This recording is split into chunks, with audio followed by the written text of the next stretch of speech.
Hello and welcome to episode 16 of the Knitting Traditions podcast. My name is Inga and this is a vlogcast podcast where I talk about the projects that I've been knitting on, the yarns that I've been using, and whatever acquisitions has made its way into my life. You can also find me on Instagram as Knitting Traditions and on Ravelry as Knitting Tradition. And I always try to put links to whatever I'm talking about in the down bar below this video. So look there if you're looking for something that I have shown or talked about. Whew. A lot has happened in the last 2 to 3 weeks. If you're a returning viewer, you will notice that this is not my usual setup. I have moved away from the village that I was living in back to Førde, which is a city on the west coast of Norway. And that's because I'm starting a new job tomorrow as a doctor in the pediatric ward. And my place that I'm moving into is not ready. There is still someone living there, so until March I will be staying here. This is my cousin's apartment, but I figured I had so much to show you and talk about that I couldn't wait any longer to record, because then the next episode would be way too long. So, what I'm wearing and why I am really warm is a new dress, and I'll see if I can put a video here of the dress that I'm wearing, because I'm recording sitting on the floor, so it's not that easy to show it. But this is, this is the Augustins dress. It's Augustins number 11 is the name of the pattern. It's a very bulky sized dress, and I used a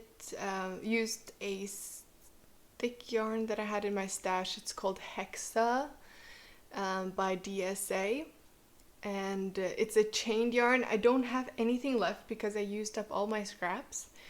I had 14 skeins of the beige and 6 of the green, and I held them double, and I thought it was going to be enough, but it was definitely not enough. So I made the I-cord edging in the green, and then I marled the skirt with green and beige, and then an I-cord edging at the bottom in green. And I think when I had done probably 75% of the I-cord edging on the skirt, I ran out of yarn. And then I went online to look for, the green is called olive. So I went online trying to see if I could find it, because the local yarn store doesn't have it. And no, I think they no longer make that color. Maybe I'm wrong, but I checked several sites and it wasn't listed. But then I went to visit my grandparents when I moved, and at her local yarn store they had one skein of this, and it was on sale, probably because they weren't gonna stock it anymore. So that was perfect, because I only needed one skein. So I finished up the dress and I love it. It's very soft, it's very warm, and I really like the fit of it. I intentionally made the sleeves short because alpaca grows in length when you wash it quite a bit. And so now it's pretty good. I mean, if I do this, it goes up. I have an elastic band in the sleeves. I'll probably wear it like this now that it's warm. And there's also an elastic band in the waist to kind of keep it up. And yeah, so I had a little bit left of the green scraps, so I made 2 hairbands like this that I kind of just tie it around my hair. So I made 2. just garter. And in this one, I did the increases on every 4th row and decreases on every 4th row. For this one, I did every 2nd. So the increases stop here. And I made this one thicker as well. The reason I made this one every 4th and a thinner version is just because I wasn't gonna have enough yarn to make 2 big ones. So I made 2 of these. I think they're cute. I like to wear these kind of hairbands because at work I'm always wearing a uniform, all white, top and bottom and lab coat, and you're not allowed to wear any kind of jewelry at all, like nothing, not even up here, no jewelry, no perfume. So I kind of sometimes feel like I'm just one of the masses, like I'm not an individual anymore because I am a person who likes to, dress up, wear makeup, kind of doll up a little bit, and that's not possible. But I'm allowed to wear hairbands, so that's my way of feeling like I'm a person. I wear hairbands, so I think I'm gonna make lots of these with my scraps from now on because it's quick, it uses up scraps, and I wear it a lot, so it's perfect. And it's really easy to make. On my Instagram, I put like a short recipe under highlights on my profile, so you can go there and look if you want to use scraps like this. All right, so really happy with this pattern. It's well written, uses up a lot of yarn. I think in the original she uses like a Aran or bulky yarn held.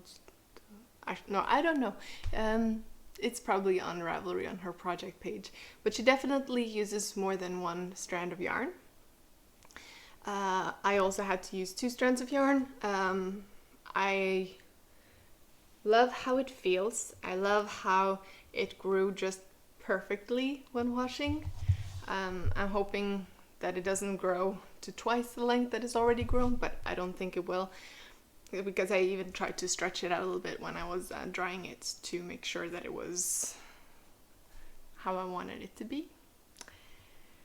And I have made some other things while I've been away, because I went to visit my grandmother, the one that taught me to knit and the whole inspiration behind Knitting Traditions. And for the last couple of years she hasn't been knitting because she's been in a lot of pain in her arms. But when I went back, she was actually knitting again. So that was really, really lovely. I think I'll put like a little video at the end, like I always put some video snips. So of course I went to buy some more yarn for her so she could make me some socks. Not that I don't know how to make socks, but she's really good at colorwork socks and I don't enjoy it as much and I'm not as good as her. So hence she's gonna make me some colorwork socks. And she saw the Lumi socks that I had made, like this one that I had made for all of my family. And originally I was just gonna show her that I had made it for the whole family, and then she really wanted one, and she wanted it in blue. And if you've watched this before, you know that I'm not a huge blue person. I'm more an earth tones kind of person, but she wanted blue, so I made her blue.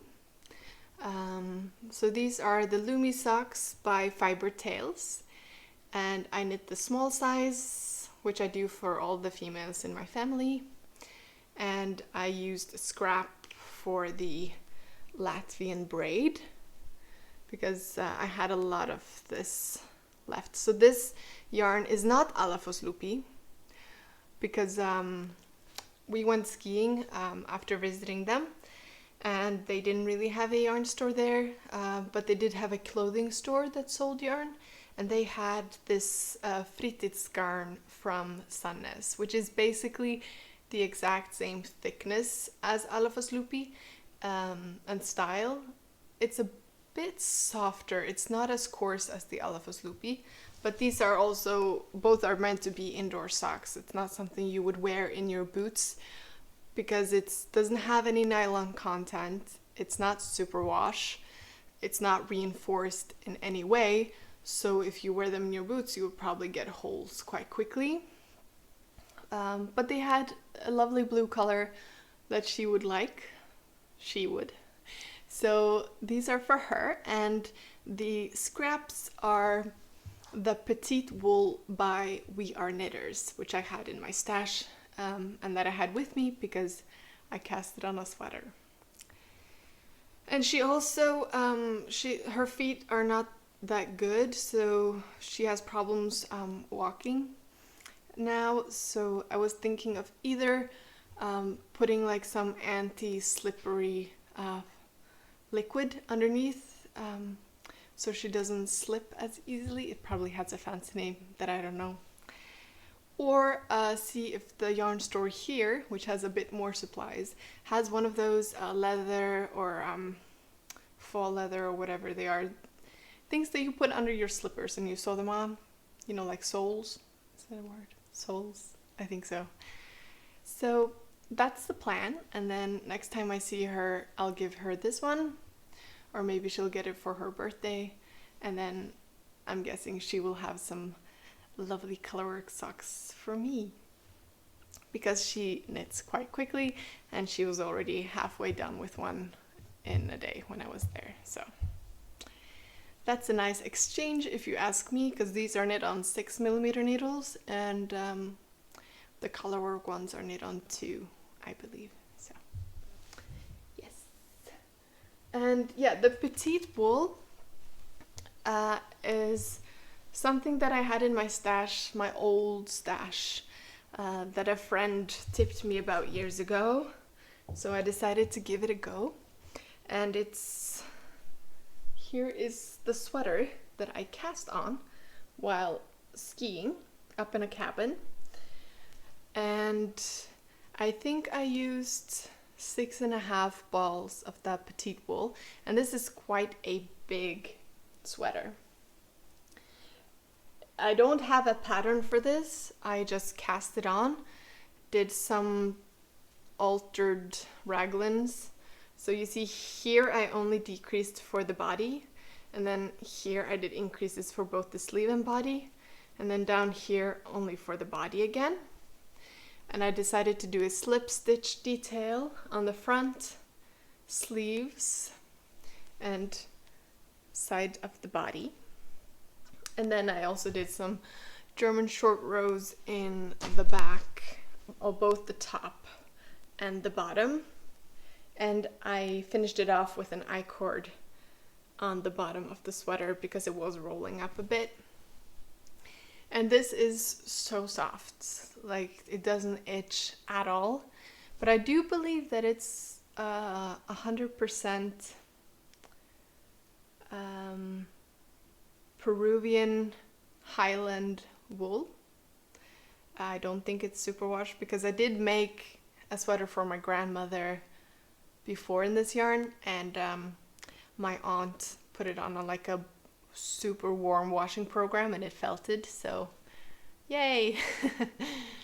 So I think this is like some of the softest version of a non-superwash yarn. It's really soft.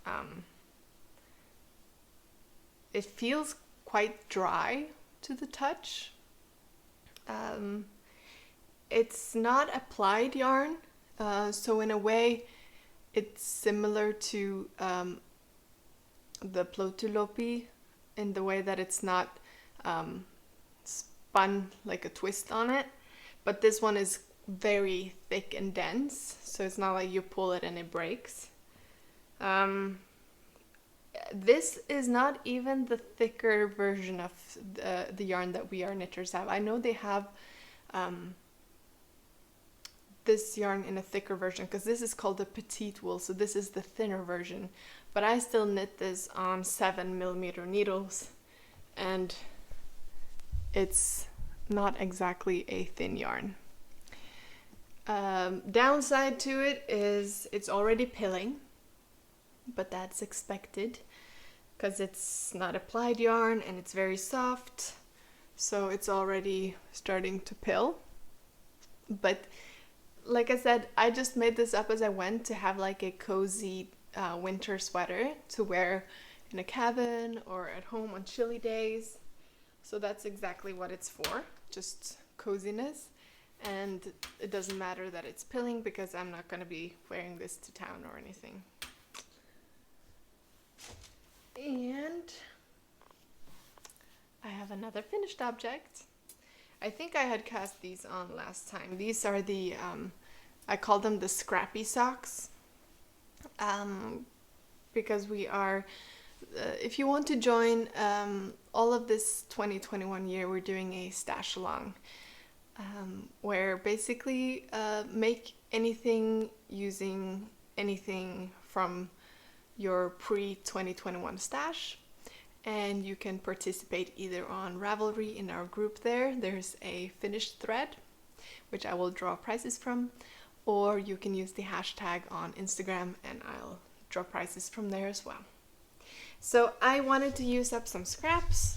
So this is the Malabrigo Alcaucil colorway. The beige is something that I don't know because it was a scrap from a friend. And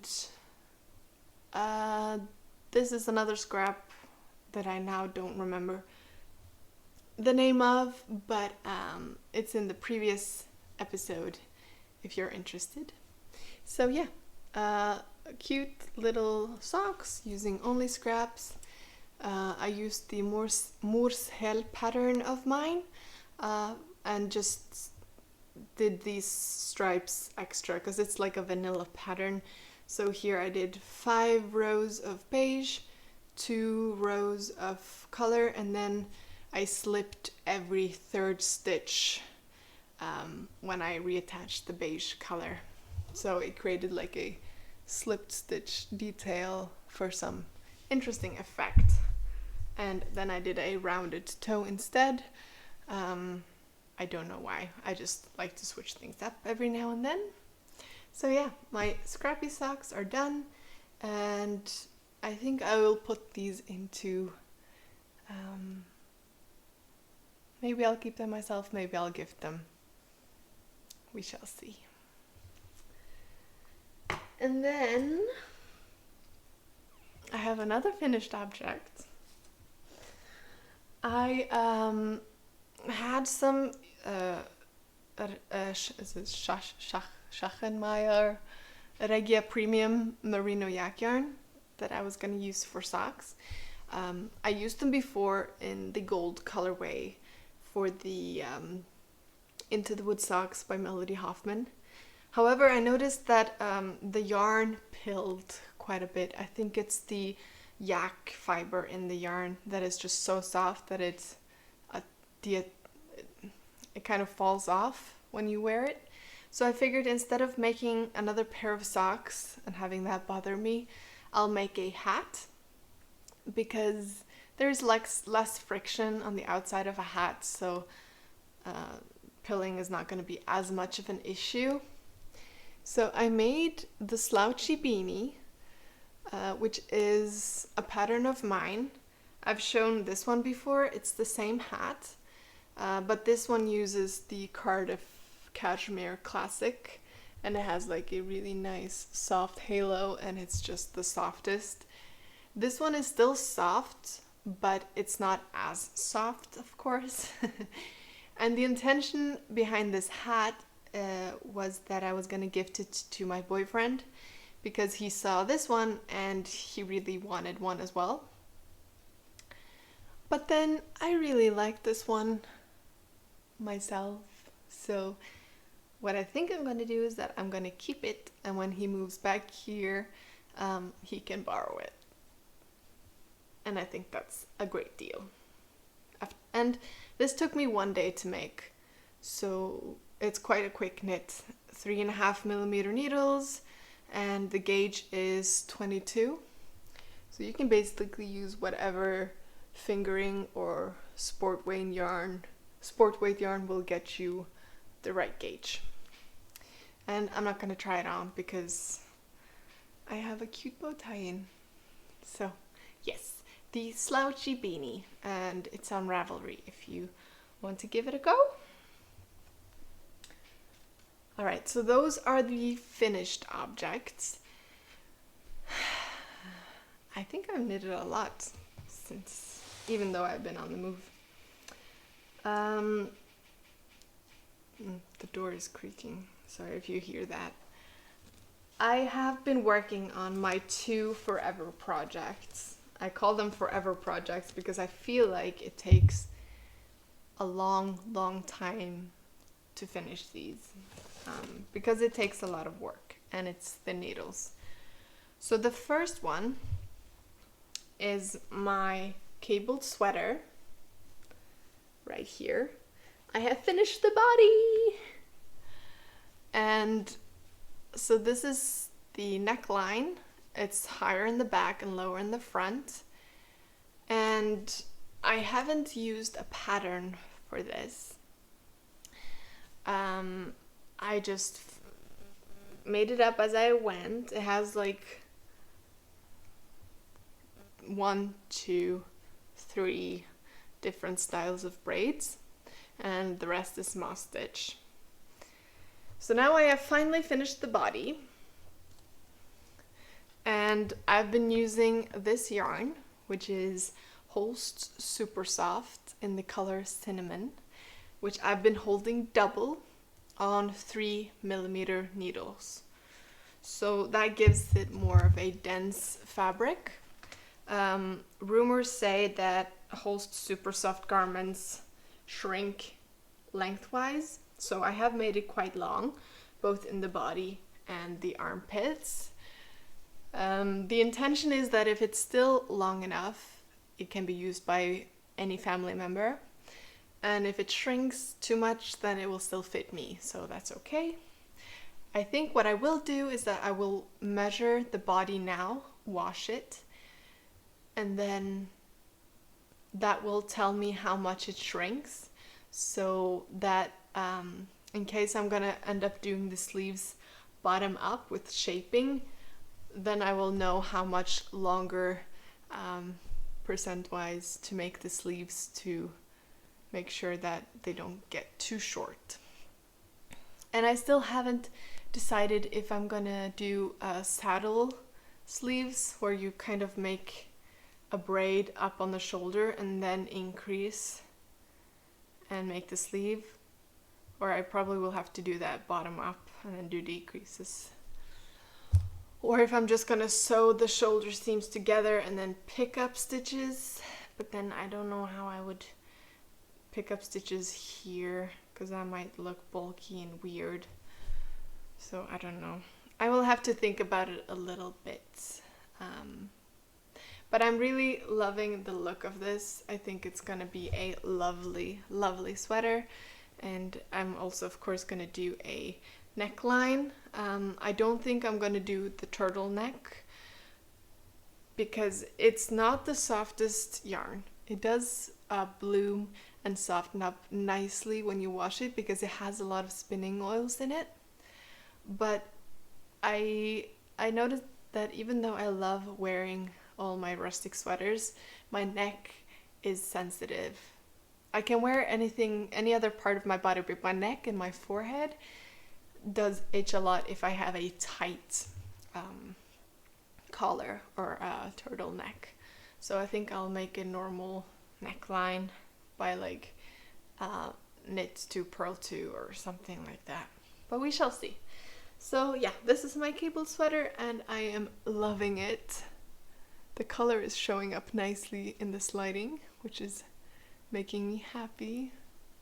It's so pretty color. The cinnamon color has like specks of red tones and yellow tones, and it makes it really interesting.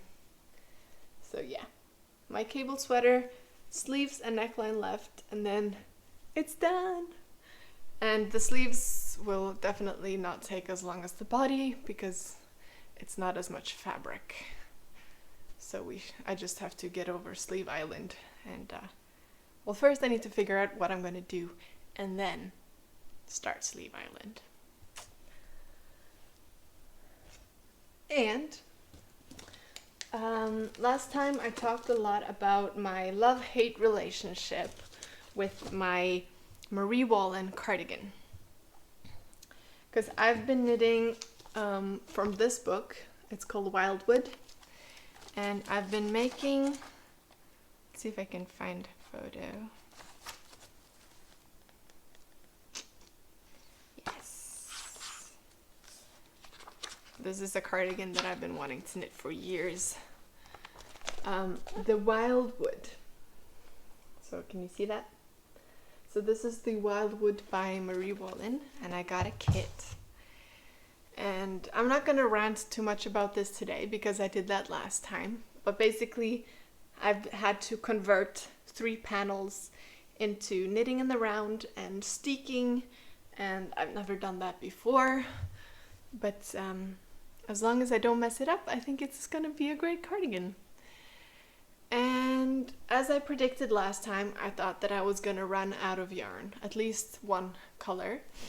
And I wasn't wrong. I finished the first sleeve and did the part for the steeking here. And you knit this bottom up. And I already knew from knitting this that my row gauge was a lot tighter than in the pattern. So in her pattern, the shoulder ends here. Well, I had to knit this much to get the right length. So when I just followed the pattern for the arm, although in the round, because this is also meant to be knit flat, I realized that this no longer used a length, like knit until this length and then do this. No, this one had instructions row by row. So when I followed that, my armhole sleeve was tiny. So I had to unravel a bit and then just make some modifications to make it long enough. And still, I am worried that the sleeve is too short for me because I have longer arms than most patterns. And I think I'm not the only one to struggle with long arms. So if I make this cardigan and I notice that the arms are too short for me, then I'm not gonna let all this work go to waste. So then I might do some yarn surgery, or yeah, I might put my needle around here and then cut off this part and then repeat the cuff, but just make it longer. So I might have to do that, but we shall see, because I think when I steek this and sew it together, the armhole is also quite deep, so maybe that will make the arm long enough, but we shall see. So I started the second one and I got about this far, and then I ran out of the brown colorway, which is called Wood.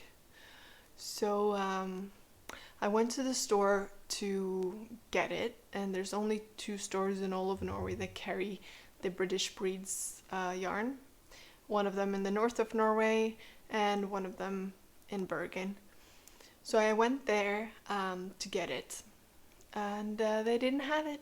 They were out, and a few days later they closed down again because of the thing that shall not be named that is plaguing the world. So I will have to put this aside because I can't finish it without that yarn, and I really do not even want to consider swapping that with a different yarn, because I'm not gonna have spent more than a year making this and then have one shoulder be a different color. That's just, no. I'll just be patient and wait and finish it once I can get my hand on that yarn. I might just have to order it online from them when they get it back and then just have to pay the shipping fee. But in order to finish this, it will be worth it. Oh, and I got this kit at a store. It's like a felting kit. You put the fabric on top and then you kind of needle felt it. So I think I'm gonna do that to my steeks just to feel more comfortable before cutting it. And I might do this and then sew it and this and crochet it. But I've heard different things. Some say that the crochet feels bulky, and some say that when you sew it, it might get too restrictive if you're not careful.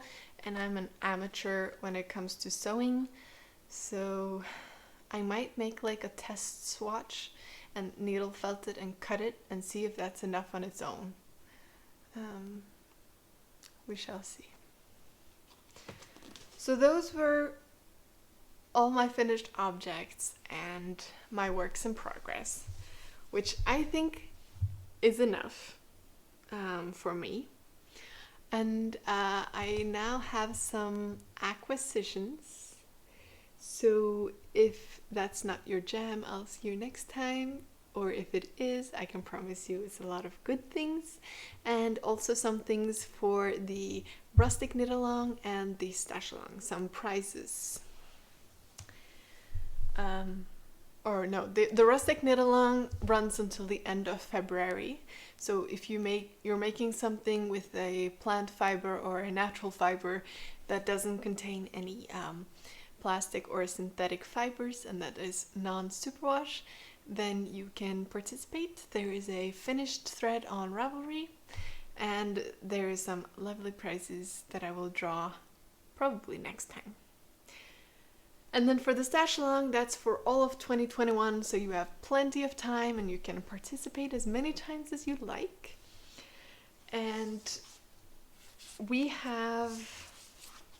I have received prizes from 2 lovely makers for some future either stash along prizes or giveaway prizes.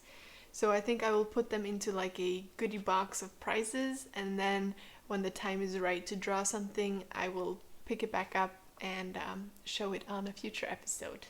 But I wanted to show you today because I'm excited. So the first thing that I want to show is from Ida. She lives in Greece. Yes, or Athens. I guess it's Athens because her yarn is called TheAthenianMaker. So she kindly gifted 1 skein of yarn for you guys and 1 skein of yarn for me to try. And I love that she is a lover of cruelty-free and nature-friendly yarn. So the yarn that she dyes on is a cruelty-free Shetland Wensleydale mix, and it's botanically dyed, so it can't really get much better than that. And this lovely colorway that I picked for you guys is called Iliana, and it's a 4-ply yarn, 100 grams and 336 meters. So this creates a really, really lovely striped effect, and it's just so pretty. And the one that I ordered for myself, which she kindly gifted me, is the colorway Elpida, which is like a lovely corally red. And her yarns are so beautiful in person, and I can't wait to make something with this. And then this one I will put aside for a future either giveaway or as a stash along prize. And then another parcel arrived, and this one is from Austria. I just love how knitters and makers across the world are connecting, especially the way things are right now. It's extra special to be able to connect with people that you otherwise would never have met if it wasn't for our little community. So these are bags, knitting or crocheting maker's bags by Croknitbag, and I'll find links to both of these makers, both the Athenian Maker and Croknitbag, and put it below. So she sent 2 large project bags. So this one has cute little sheeps that are knitting, and inside there are like a division in the center, like here there's a division for 2 sides, and it also has a side pocket. And she also includes some lovely little stitch markers. Pardon my bad nail polish. I've been skiing for days. And it's one of these lovely drawstring bags. And the other one is also a lovely sheep bag. I love anything sheepy. And it has the same division inside almost. It has a small side pocket and a larger side pocket. And it also has the lovely stitch markers and the drawstring, which is great. So I will keep one of these bags, and then I will put one of them into the goodie bag with future stash along prices. And she also kindly gifted a gift for Pia. She made this dog treat bag. It says dog's life and I'm a good boy, and what else? It had I'm a good boy, dog's life. Yeah, that's what it says. And yeah, you can put the treats inside, draw it up, and it has like a little anchor clip-on thing so I can put it on my pants when I walk with her. So she will definitely love this bag. I can already tell because she's crazy when it comes to food and treats. I think she would eat until she dropped if I wouldn't restrain her. She can never get fed up with food. She's always hungry, except for dog food. She doesn't want her own food. She wants her treats, and then she wants human food. And then, so that was all the acquisitions for future giveaways and stash along prizes. But I also received a parcel from my skein pal or yarn friend that I have in Canada. So we connected, I think, 2 months ago, maybe. And she reached out to me and asked if I wanted to be like a skein pal. So basically, I send her some yarn local to me, and she sends me some yarn local to her, and we do kind of like a swap. And I loved that idea. Nothing better. Like, that's a dream. Can I get some yarn that I wouldn't get otherwise? I love that. So I sent her a parcel and she sent me one, and I am awestruck with what she sent me. The first thing that I opened up was this little card of this sheep. Isn't she or he cute? I am framing this and putting it on my wall because this is the cutest thing. And I think this this sheep was photographed at Gaspereau Valley Fibers in Nova Scotia. So she's from Canada.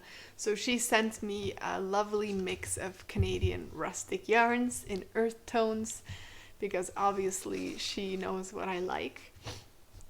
And she made this treasure map of where the different yarns are from. So she sent me some yarn from McCausland's Woolen Mills, Briggs and Little, and Gaspro Valley Fibers, Ravenwood Fiber Company, and this is just the best thing. I am also gonna be keeping this lovely map. So in the package, she sent me lots and lots of amazing skeins of yarn. She sent me some yarn produced by McCowlin's Woolen Mills, a very rustic yarn that doesn't have any labels, and that just makes me love it even more, because that's when you know that it's almost straight from the sheep. So let's see. Yeah. So if I put it too close to the camera, it blows out, but you see that it has like little specks of purple and red and yellow and lighter green and darker green, and it's just a very, very interesting color that I am in love with. And like I can feel that it's a rustic 100% woolen yarn, but it's not scratchy, or at least it's not scratchy to me, and I can't wait to knit something up in this.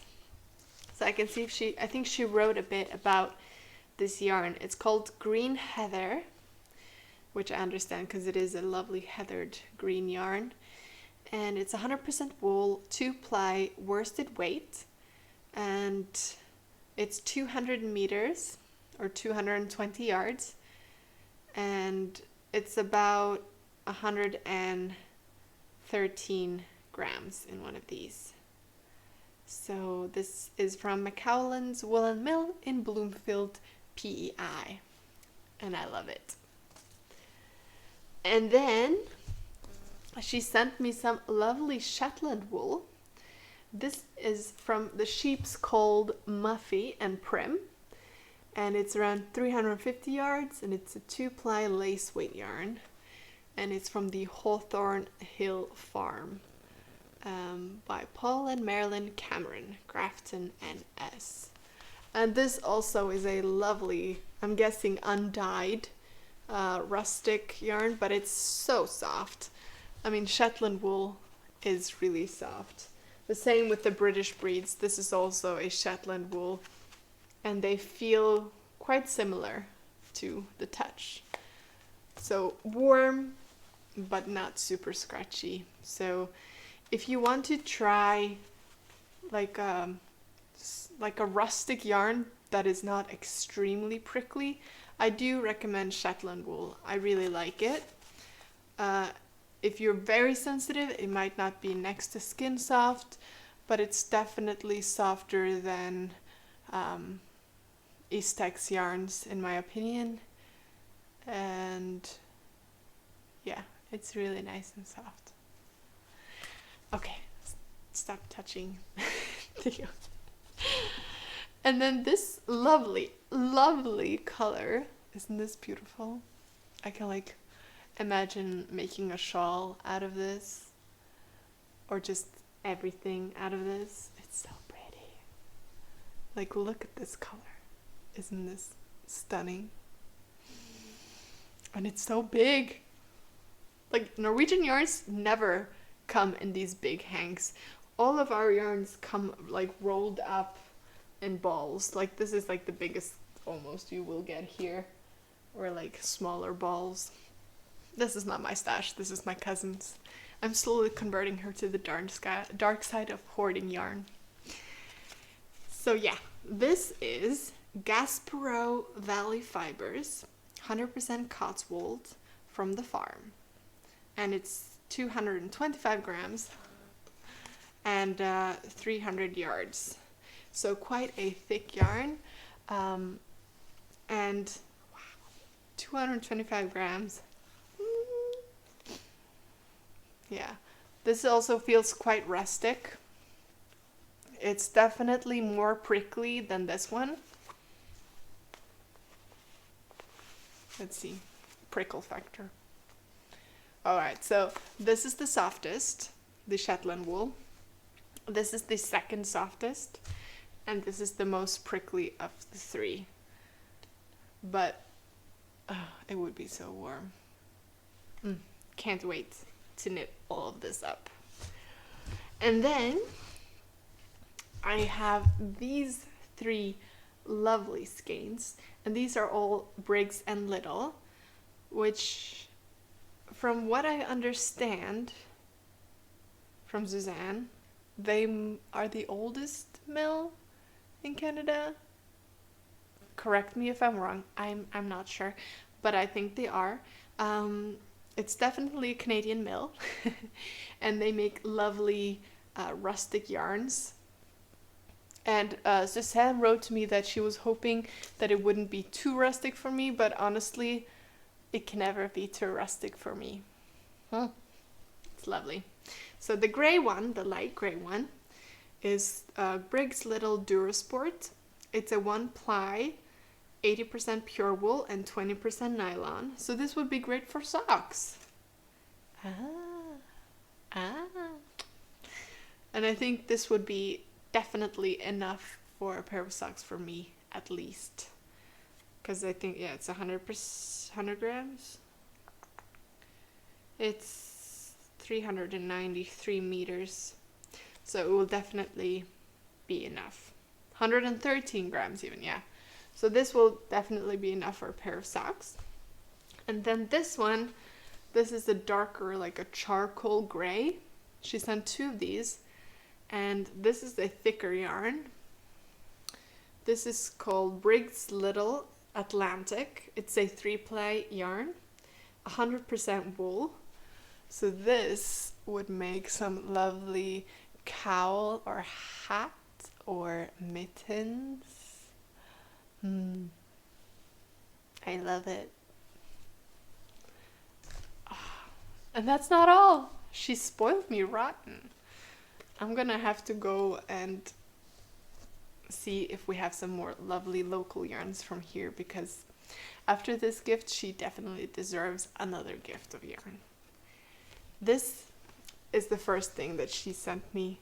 This was a yarn that she had gotten for herself, and I absolutely adored it. So she kindly sent it to me.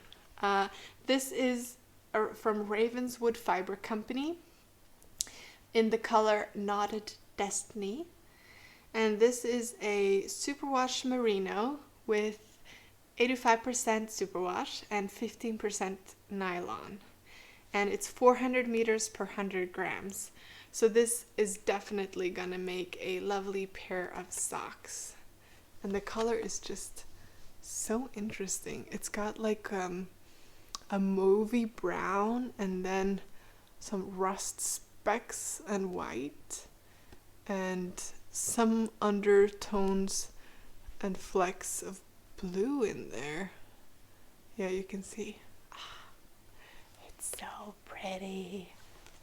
And it's soft, so soft. Of course, it's merino and it's superwash, and merino is a really nice soft fiber if you want to try a natural fiber. It's very soft, so soft that you might risk some pilling, no matter if it's superwash or non-superwash.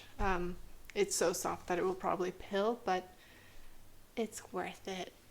And then the last one, look at this. Isn't this the most gorgeous gold you have ever seen? This color makes me think of Dunderknit, another great podcast here on YouTube. She loves gold and she keeps hosting gold, like gold-alongs, some knit-along with gold in it. And this is the perfect gold if you ask me, because it has those warm, almost orangey, browny, rusty golden tones. And like, this is so pretty that I'm gonna be scared to start using it, because it has to be something perfect. It has to be something that I will use a lot, because I want to use this color a lot. And this is a yarn which is hand-dyed in Canada. It's one of a kind. It's from Handmaiden Fine Yarn. I think the color is Mine Gold. And it's a super kid silk, which is then 70% fine kid mohair and 30% silk. And it has 50 grams with 400 meters. So I personally love to pair silk mohair together with other yarns because it wraps around the other strand and that prevents pilling, and it also retains its shape a bit better than if you weren't gonna use it. But this is so pretty that I kind of want to make something with only this skein so that it can shine in all its glory. And as if that was not enough, she sent me this bottle of Eucalan, and this is my favorite brand of wool soap because you can just soak your garment in it and you don't have to rinse it. And when it comes to maintaining my woolens, the simpler the better. And I like to always hand wash them the first time if I haven't used the fiber before, because then I will kind of get a feel of how the yarn and the fiber behaves. And if I see that it holds its shape up really well, it doesn't get too heavy so that it stretches, then the next times I'll just machine wash it on a wool program with a wool soap. But this I used for the first wash, and they always smell really lovely. This is the eucalyptus smell, and they also have a lovely lavender and a lovely jasmine scent, and I think they also have a neutral one. And the scent just stays in it so long. It smells lovely. You don't have to rinse it out. And I just ran out of it, so this was perfect. Also, she sent me Canadian candy. I think it's Canadian. Yeah. It's from Toronto. It's the Maynard's Sour Patch Kids. I love candy. So she kindly sent me these, and I sent her some Norwegian chocolates. Like, I was so happy when I opened this parcel, I wanted to cry. I felt so blessed to have connected with her. And if you are wanting to swap yarns with someone the way that me and Suzanne have connected, then we do have a swap thread on Ravelry in our knitting group there, the Knitting Traditions group. And you can make a post there about where you're from and where you would like to swap yarn from, and then you can message each other once you see someone you would like to swap with and connect that way. And I highly recommend. It's been great, and I can't wait to put together another parcel for her. So much fun. So yeah, that was all that I have been knitting and making and acquiring, and I don't think it's bad for being in the midst of a move, and we shall see how it goes tomorrow with the new job, and see if I have any energy left at the end of the day to knit. I hope I do, because it's like therapy and meditation. And I hope that you are all doing well, and hopefully soon I can connect with you guys more regularly again, and we can sit and knit and drink something lovely and just spend some time together. And if you like these videos, please subscribe below so that when my next video is out, you will get a little red dot if you go onto your YouTube over my logo. That's basically all that it does. I think unless you hit the bell, then you can also get a notification.